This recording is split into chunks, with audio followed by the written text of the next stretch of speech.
bastidores da política e como, né, os três poderes vêm analisando essa situação também do Banco Master, com a Marília Ribeiro, que está de volta aqui no estúdio comigo. Marília, muito bom dia de novo. E também o Gabriel Busso, nosso coordenador de política, que sempre às sextas está aqui fazendo esse resumão junto comigo e com a Marília. Bom dia, Busso. Bom dia, Nath. Bom dia, Marília. Bom dia para quem está nos assistindo. Um prazer estar aqui. Eu acho que não dá para a gente começar de outra forma, a não ser falar de Banco Master e de tudo que o próprio Metrópolis vem pautando a imprensa do restante do Brasil a partir do resort ligado à família do Dias Toffoli, do ministro que é relator do caso do Banco Master lá no Supremo Tribunal Federal. Ontem já teve nota do ministro presidente do STF, Edson Fachin, defendendo o seu colega, mas isso ainda vai sangrar por bastante tempo, né? Quem começa? O Busso, que a Marília já esteve aqui comigo, depois a Marília complementa. Perfeito, Nath. Pois é um assunto que vai permear por muito tempo ainda, até porque a investigação está em andamento, foi prorrogada pelo próprio ministro Dias Toffoli por 60 dias. Então, é uma investigação que está embrionária ainda, embora já tenham sido reveladas algumas coisas, mas tem muito ainda a se revelar, principalmente a partir da perícia que for feita nos celulares apreendidos, e isso ainda está sob o poder da PGR, mas com peritos da PF acompanhando, fazendo a extração desses celulares apreendidos. Então tem muita coisa para acontecer. E enquanto isso acontece, há uma pressão política, mas também no entorno ali do ministro, para que ele deixe o cargo. Para que ele deixe, a relatoria, né? Para que ele deixe a relatoria do Banco Master. Acontece que o ministro não demonstra vontade de fazer isso e tem dito a interlocutores que não vai deixar o caso do Banco Master. E ontem ele teve ali algumas saídas em sua defesa, né? A PGR, procurador-geral, né? Paulo Gonet, arquivou ali uma possível investigação e pedido de afastamento dele da investigação do caso Master, e também a nota, como você mesmo mencionou, Nath, do presidente do STF, Edson Fachin. É interessante notar que ele faz a defesa de Toffoli, mas termina essa nota dizendo que não vai se furtar essa presidência, né, no caso ele, não vai se furtar de fazer qualquer apuração de ilegalidade ou irregularidade na volta do recesso, né, dizendo que, olha, todas as decisões estão sendo tomadas de forma unilateral pelo relator ou pelo presidente em exercício, que é Alexandre de Moraes, que está ali ocupando essa função nesse momento de recesso, já que Edson Fachin ocupou durante metade do recesso, agora nesse final de recesso é Moraes que está presidindo o Supremo. E aí ele diz que todas as decisões vão ser revisadas na volta do recesso. É uma mensagem de defesa de Toffoli para reafirmar a confiança na instituição, Supremo Tribunal Federal, mas com recados de que não vai tolerar possíveis irregularidades durante o processo. Edson Fachin, que é muito cauteloso, ele não tem um perfil político, se a gente pode dizer assim, o perfil dele é muito técnico e jurídico, diferente de outros ministros do Supremo. Então é observar como vai ser o comportamento a partir de 1º de fevereiro, quando volta ali os trabalhos do Supremo presencialmente, com todos os ministros se reunindo para fazer os julgamentos, e também como é que vai ser conduzido, porque existe uma pressão, Nath e Marília, inclusive dentro do próprio Supremo, um desconforto, porque há uma série de indícios que apontam uma possível irregularidade de Toffoli estar com esse processo, e que isso precisa, obviamente, ser levado a sério. Até porque, a gente sabe, o Supremo já foi muito ameaçado nos últimos anos por causa de julgar a trama golpista, e se vier à tona um caso que pode comprometer a credibilidade da corte, há uma exposição desnecessária de outros ministros, e há uma avaliação de que não se pode deixar que a situação chegue num extremo ao ponto de o Supremo ficar desacreditado nesse julgamento.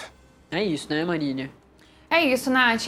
O Gabriel citou, né, essa questão dos atos, né, do dia 8 de janeiro, que foram julgados pelo Supremo Tribunal Federal, e a gente viu ali uma tentativa mesmo de intromissão mesmo, né? Principalmente ali quando veio aquela parte das taxações do próprio governo dos Estados Unidos, Donald Trump, querendo interferir no julgamento que estava acontecendo no STF. Foi ali que o STF acabou se unindo e deu continuidade. A gente viu o julgamento sendo finalizado e eu acho que eles acabam seguindo nessa mesma linha, nesse caso envolvendo o ministro Dias Toffoli, que está também com a relatoria do Banco Master. Algo interessante também, porque agora, nesse momento, a gente já não sabe mais, né, onde começa de fato o problema do Banco Master, onde ele termina, porque todos os dias a gente vem tendo novidades em relação a esse caso, seja pelo ministro Dias Toffoli. Ontem a Andresa Matais trouxe aqui para a gente, em primeira mão, exclusivo aqui do Metrópolis, o ministro recebendo banqueiros em um resort, o qual também foi desvendado aqui pelo Metrópolis. A gente vê também operações da Polícia Federal acontecendo, a Operação Compliance Zero, a operação de hoje, que também vem como um braço dessa Operação Compliance Zero, também com o envolvimento de banqueiros nessa questão do Banco Master. Então ela vai além. E para a semana que vem nós ainda temos os depoimentos que serão colhidos pela Polícia Federal, né, segunda e terça-feira. Presencialmente, na terça-feira, alguns depoimentos vão acontecer, outros por videoconferência. A verdade é que nem o Gabriel falou, né? A gente não sabe nem quando é que isso vai acabar. E o STF, não só o STF, mas também os parlamentares, eles começam a fazer uma pressão maior. E ontem a gente viu também manifestação lá na frente, lá em São Paulo, nós tivemos manifestação em relação ao Banco Master. Então a gente já vê também a sociedade, a população mesmo se colocando à frente dessa questão. O que é necessário agora é cuidado, né, Nath? Eu acho que foi importante, sim, essa nota do ministro Edson Fachin, que foi também apoiada pelo ministro Gilmar Mendes, que foi até as redes sociais também defendendo a permanência do ministro Dias Toffoli à frente desse caso envolvendo o Banco Master. Agora a gente precisa acompanhar, não tem como saber o que de fato vai acontecer, se vai ter mesmo a criação dessa CPI que eles querem fazer, se vai se juntar com a CPMI do INSS e como é que esse caso vai se dar em relação a esses depoimentos que serão colhidos na próxima semana. E a gente ainda lembra que tem aquele material que foi apreendido pela Operação Compliance Zero, a segunda fase, que a gente ainda não teve resultado, né? Ainda não foi apresentado publicamente o que foi encontrado nesse material que está sendo analisado pela Procuradoria-Geral da República e também por peritos da Polícia Federal, Nath. E essa semana também, além da questão, né, do resort, que a gente vê agora as imagens trazidas pelo Samuel Puncher e também pela Valentina Moreira, mas a gente teve aí no âmbito internacional, mas que tem o Brasil ali envolvido, o chamado para a discussão da faixa de Gaza do presidente Donald Trump. Ele faz lá o Conselho da Paz dele, diz que pode ser até uma ONU, né, um funcionamento de uma ONU, e ele convida o presidente Lula, ele convida o Brasil a participar. Assim como Rússia, França, o Brasil não adere ao Conselho de Paz, mas a gente viu que com a França, por exemplo, a situação ficou bem ruim ali, porque o presidente francês falou que não ia participar e o Trump falou, então eu vou taxar o champanhe em 200%. Em relação ao Brasil, ele ainda não falou nada, mas a gente sabe que a diplomacia brasileira passou aí uma semana bastante tensa com essa questão da assinatura do Conselho da Paz, né, Bus? Com certeza, Nath. É uma situação difícil para o presidente Lula, porque ele tem uma visão bastante distinta do presidente Donald Trump em relação à faixa de Gaza. Trump, que é bastante defensor das ações de Israel, Lula bastante crítico da forma com que o primeiro-ministro Netanyahu conduziu toda a situação em relação a Gaza. Então é uma posição conflituosa, mas Trump fez esse convite e claro que o governo Lula está avaliando, porque a diplomacia é uma construção e não se pode romper com negativas muito contundentes ou com sims muito rápidos, né? Não faz parte do Brasil responder com contundência muito rápida para um lado ou para o outro. O Brasil sempre adota cautela na sua diplomacia e é por isso que não veio nenhuma decisão ainda. Chegamos na sexta-feira e não tem nenhuma decisão sobre o convite feito pelo presidente Donald Trump. Por quê? Se rejeitar, pode criar uma indisposição em um ano eleitoral. O Planalto tem uma preocupação, Nath e Marília, em relação à influência que Trump pode ter na eleição brasileira. Isso porque, a gente sabe, é possível que Trump declare apoio a um candidato aqui no Brasil, né? e possivelmente, talvez, da família Bolsonaro, embora isso não esteja sendo cogitado nesse momento, mas existe uma ala do Planalto que avalia que isso pode acontecer, justamente porque Trump está fazendo isso em outras partes do mundo, tem seus candidatos em outros países, alguns ali saem vitoriosos, outros derrotados, mas existe essa característica que ele tem adotado nesse primeiro ano de mandato, desde que voltou à Casa Branca. Então há uma preocupação, obviamente, de não quebrar uma relação que foi difícil de construir, que agora que está construída e consolidada. Trump, inclusive, fez elogios a Lula publicamente essa semana, dizendo que gosta do presidente brasileiro.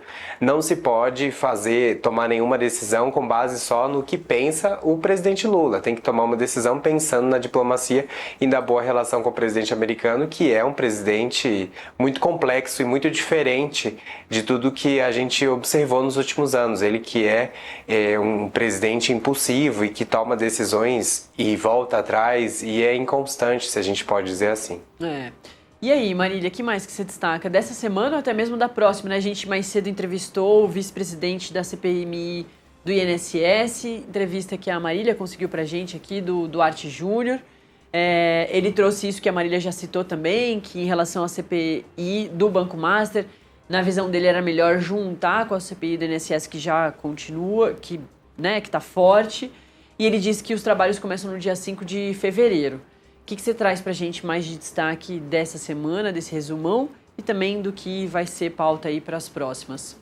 Eu queria só voltar um pouquinho no assunto, Nath, porque o Gabriel falou, né, sobre a questão da influência que pode ter os Estados Unidos nas eleições. Sim. E a gente já vê o presidente Lula trabalhando, né, com essa questão das eleições. Hoje mesmo ele está cumprindo a agenda, ele vai para Maceió e também vai para Bahia, ele está cumprindo agendas lá.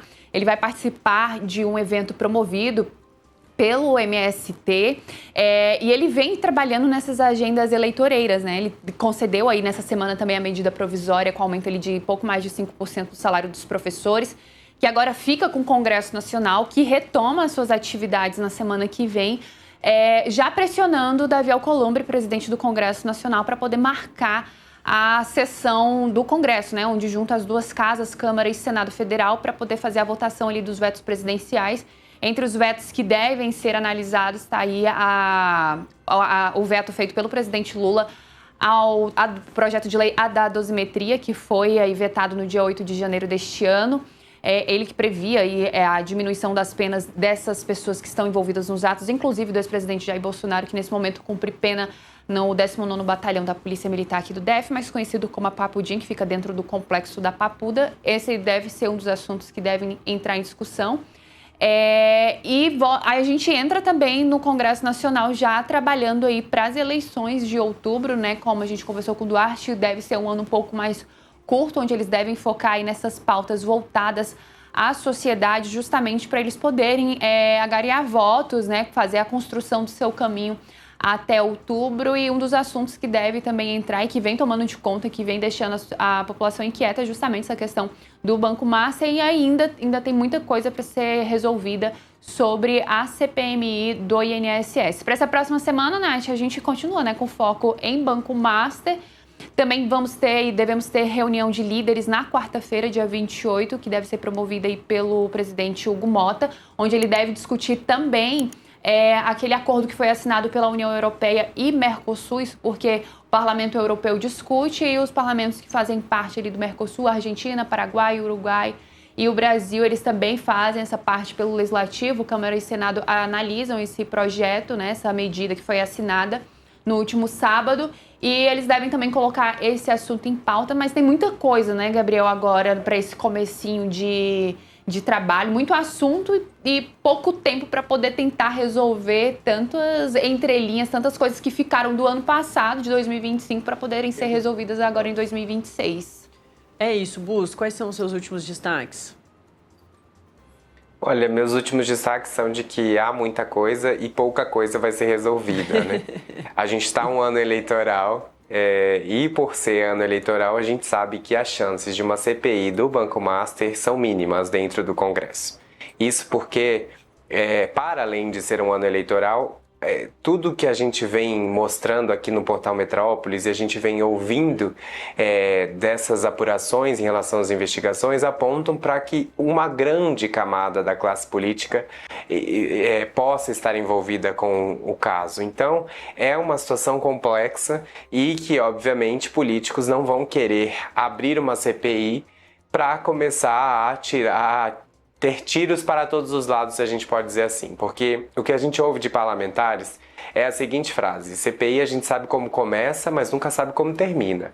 Então, ao abrir uma CPI, pode ser que um grupo político X esteja levando em consideração atingir o grupo Y, mas isso pode se reverter ao longo da CPI porque não existe um controle. A partir do momento que você abre uma CPMI ou uma CPI, você tem essa possibilidade de grupos que antes achavam que atingir outros serem atingidos. Então, por causa dessa preocupação toda, por ser ano eleitoral, é muito difícil uma CPI prosperar. Para além disso, obviamente, os vetos devem vir, sim, a serem analisados. O veto da dosimetria é algo que é consenso dentro do Congresso. O governo Lula mesmo está ciente de que esse veto vai ser derrubado e, claro, vai ser judicializado. E é por isso que eu tenho dito, muita coisa para ser resolvida e pouca coisa vai ser resolvida de forma muito prática, já na volta dos trabalhos. E a gente sabe, né, Nath, Marília, a volta dos trabalhos é meramente figurativa na semana que vem e até no dia 5 de fevereiro, porque tem o Carnaval. E aí, só depois do Carnaval é que as coisas de fato vão começar a andar aqui em Brasília. É isso. Tivemos, né? Ponto final ao nosso resumão da semana e também a projeção do que vai ser pauta lá na próxima. Valeu, hein? Gabriel Bus, nosso coordenador de política aqui do Metrópolis.com, e também a Marília Ribeiro, repórter do Acorda Metrópolis.